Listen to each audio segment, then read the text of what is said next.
তৃতীয় বৰ্ষপতি অনুষ্ঠান কোকৰাঝাৰ প্লেটিনিয়াম হলত অনুষ্ঠিত কৰিব পাৰি নিতৌ আনন্দিত। আমি যেতিয়া নিউজ 10 এটা ৱেব পৰ্টেল আৰম্ভ কৰিছিলোঁ তেতিয়া সৰু এটা ঘৰৰ পৰা আমি আৰম্ভ কৰিছিলোঁ। আমাৰ সংগ্ৰাম আছিল বিটিচি তথা অসমৰ সকলো যিসকলে বিভিন্ন ধৰণৰ অসুবিধা বা তেওঁলোকৰ সামাজিক মাধ্যমত কোনো ধৰণৰ প্ৰচাৰ নহয়, সেই বুকুত সেই মানুহৰ আশা আৰু বেদনালৈ আজি আমি নিউজ 10 আৰম্ভ কৰিছিলোঁ।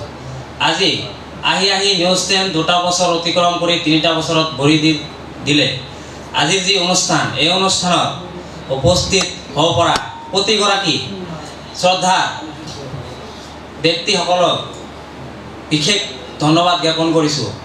লগতে আজিৰ আমাৰ এই তৃতীয় বৰ্ষপতি অনুষ্ঠানত উপস্থিত হ'ব পৰা চালাকাটি সমষ্টিৰ সন্মানীয় MLA ছাৰ, চালাকাটি সমষ্টিৰ সন্মানীয় MCLA দেৰহাছাদ বসুমতাৰী ডাঙৰীয়া, যেহেতু আজি আমাৰ এই পবিত্ৰ মঞ্চত উপস্থিত হোৱাৰ বাবে বিশেষভাৱে তেখেতকো ধন্যবাদ জ্ঞাপন কৰিছোঁ। লগতে সদৌ বিটিচি সংখ্যালঘু ছাত্ৰ সন্থা ABMCৰ সাধাৰণ সম্পাদক জাহিদুল ইছলাম ডাঙৰীয়া, তেখেতকো ধন্যবাদ জ্ঞাপন কৰিছোঁ আজিৰ এই নিউজ 10ৰ তৃতীয় বৰ্ষপতি অনুষ্ঠানত উপস্থিত হোৱাৰ বাবে।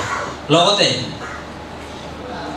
UPPL দলৰ স্পক পাৰ্চন CWCৰ মেম্বাৰ গুলজাৰ হুছেইন পাৰমাণিক ডাঙৰীয়া, তেখেতে আজি আমাৰ এই মঞ্চত উপস্থিত হোৱাৰ বাবে তেখেতকো ধন্যবাদ জ্ঞাপন কৰিছোঁ। লগতে নেমচুৰ প্ৰেচিডেণ্ট বাহাৰুল ইছলাম উপস্থিত হোৱাৰ বাবে তেখেতকো ধন্যবাদ জ্ঞাপন কৰিছোঁ। লগতে নেমচুৰ সাধাৰণ সম্পাদক বাহাৰুল ইছলাম ডাঙৰীয়া, তেখেতেও আজি এই পবিত্ৰ মঞ্চত উপস্থিত হোৱাৰ বাবে ধন্যবাদ জ্ঞাপন কৰিছোঁ।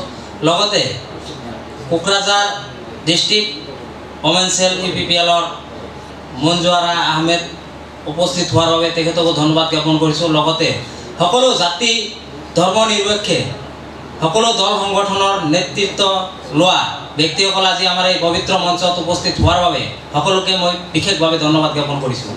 আজি আমাৰ এই নিউজ 10ৰ যাত্ৰা আগন্তুক দিনত আপোনালোকৰ সহায় আৰু সহযোগিতা কামনা কৰি আমি নিউজ 10 যাতে সকলো অসমত যিমান সংবাদ মাধ্যম আছে সকলো সংবাদ মাধ্যমৰ নিচিনা যাতে আমিও নিউজ 10 এটা ৱেব পৰ্টেল হিচাপে যাতে কাম কৰি যাব পাৰোঁ, আজি বিটিচি তথা অসমবাসী সকলো ৰাইজৰ ওচৰত এয়াই আমি আশাবাদী।